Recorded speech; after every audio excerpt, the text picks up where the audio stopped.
एक सीए ने जिंदगी भर बड़ी मेहनत की, खूब पैसा कमाया, लेकिन वह महाकंजूस था। अपार धन इकट्ठा हो गया। जब मरने लगा तो अपनी पत्नी को बुलाकर कहा, यह सारा पैसा मेरे संस्कार के समय मेरे साथ ही रख देना, ताकि ऊपर जाकर मैं इसे खर्च कर सकूं। पत्नी ने कहा, हाँ मैं वादा करती हूँ। मरने के बाद जब उसे ले जाने लगे तो पत्नी ने कहा, रुको रुको। वह एक लिफाफा लाई और शरीर के साथ रख दिया। भाई ने पूछा, तो क्या सारा पैसा जल गया? पत्नी ने कहा, मैंने सारे पैसों का एक चेक बनाकर उनके साथ रख दिया, जब चाहेंगे कैश करा लेंगे। आखिर वाइफ किसकी थी?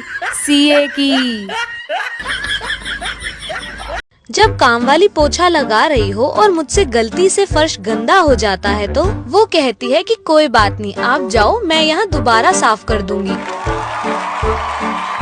और जब मम्मी पोछा लगा रही होती है और मुझसे गलती से फर्श गंदा हो जाता है तो वो कहती है कि बेवकूफ देखकर नहीं चल सकता, सारा दिन मोबाइल में घुसा रहता है।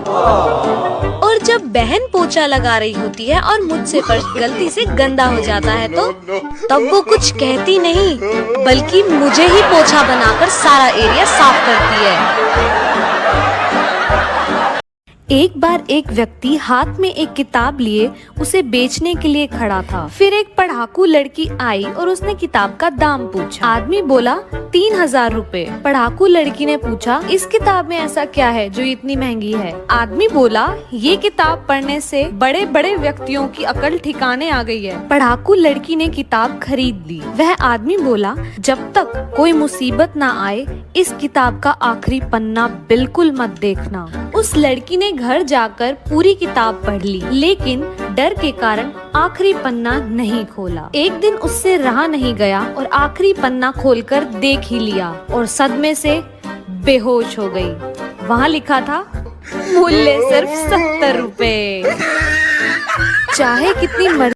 अगर रिश्तेदार आपको रिजल्ट के दिन फोन कर करके परेशान करे, एक सब्जेक्ट के मार्क्स जानने के लिए 800 रुपए, सारे सब्जेक्ट्स के 3000, सिर्फ परसेंटेज जानने के लिए 2000 रुपए, आगे क्या करूंगा जानने के लिए 5000 रुपए, व्हाट्सएप पे मेरी मार्कशीट पाने के लिए ताकि आपको ये एहसास हो सके कि मैं सच भी बोल रहा हूँ या नहीं, सिर्फ 10,000 रुपए। पेमेंट टर्म्स हम गूगल पे, फोन पे, अकाउंट ट्रांसफर सब लेते हैं। नहीं आंटी, कैश नहीं लेते। आपके पति की तरह 2 नंबर का धंधा नहीं है ना हमारा। यार ये रिजल्ट वाला दिन कितना डरावना होता है ना। एग्जाम खत्म होते ही जो सुकून मिलता है, रिजल्ट वाले दिन का सोच के सब गायब हो जाता है। वैसे तो चेहरा मुस्कुराता है, पर जब कोई रिजल्ट की बात करता है एकदम से डर सा लग जाता है। कितनी अफवाहें उड़ती है, कल रिजल्ट आएगा, परसों रिजल्ट आएगा।